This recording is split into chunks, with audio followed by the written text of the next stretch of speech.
Good morning and welcome to today's Dukue Session. I am Lihle and Niti Njalo Sanibonani. Today I'll be talking about Celibacy is the New Black. It's actually a title I stole kind of from a blog that I recently read from.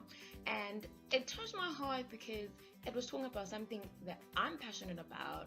And it wasn't even from a Christian or religious perspective. It was just about a basic relational level kind of why celibacy should be the new black, or in my words, the original black.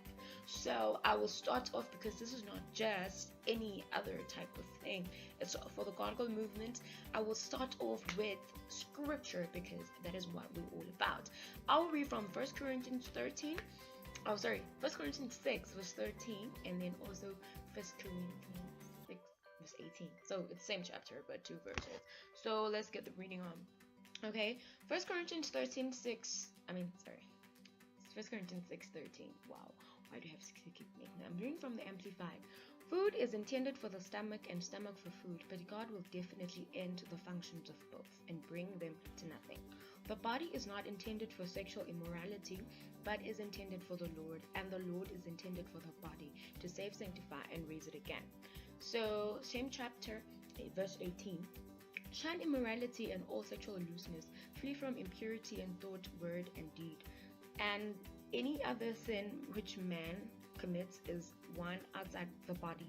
But he who commits sexual immorality sins against his own body. So that was like pretty much clear. And I'm going to touch on what maybe other versions do not put out so clearly. Not that I'm judging versions, but why I specifically prefer the Amplified. The Amplified I touched on very key spaces or key scriptures that oftentimes I feel like we're so overconsumed as God gods or Christian people, women, about fleeing sexual immorality because we're not kissing, we're not touching, we're not having sex with anyone, but we are thinking about it in our heads. I mean, we have like a stack of porn somewhere in the folder that we're just hiding that people don't find when we allow them to use our laptops or phones or always clear the history. But I'm so grateful for what the scripture says. Flee from impurity in thought, in word, and deed. I know that this is an era where we can get overly consumed with what we say. I mean, saying dick, pussy, or all these other words are so common that we can't even filter. I mean, we're trying to be cool, yeah? So we can't devise why some of those things are probably not good for us. And it's not really godly, not because we're chant from the defense that sex was created by God. It certainly was, and sex is normal. Sex happens, but we don't have to talk about it all the time, and we don't have to be nasty about it, and we have to do that so that we keep ourselves pure. And in our thoughts, what we think about it, the fact that you're not having sex, you can even think of you can be overly consumed with thinking about it, which basically will eventually lead you to having sex. Even when you're not having sex, you're having thoughts about sex, or you are actually doing other things that are sexual but which are not necessarily penetrative, kissing and all the other things.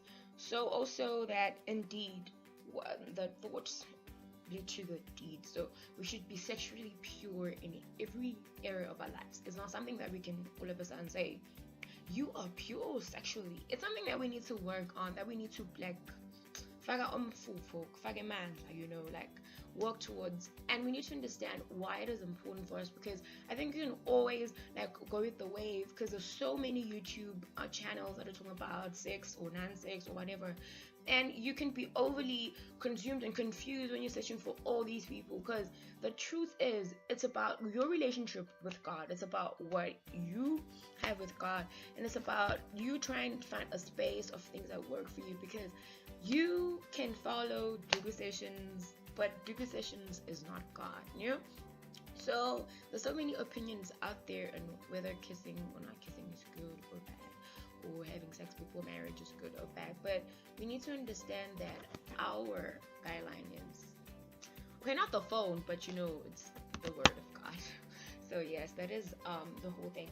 And apart from the biblical importance of why we need to be celibate, that sex was intended for, you can find it out in Ephesians 6 or Ephesians 5, where it talks about that husbands are supposed to give themselves to the wives and the wives to husbands, stuff like that. So you got to read it for yourself, because I don't have enough data to put that in. But the thing that I'm trying to move towards is why we need to understand why it's important for us to have our focus on those things, because it's beneficial other than spiritual reasons. It's beneficial for if you miss your period, you don't have to worry because you're not having sex, right? You don't have to worry about being pregnant, and a lot of people miss period because I'm not sick, type of thing. You don't have to worry about gonorrhea or herpes or chlamydia or stuff like that. But guys, please be careful.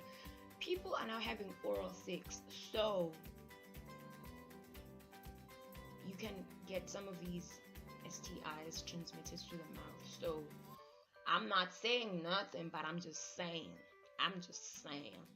be careful. So that's all I have for Dukue Sessions today. I hope that you especially keep the scriptural part in mind and the godly part in mind, and always know that if people are trying to leave you for you not wanting to have sex with them, it's okay.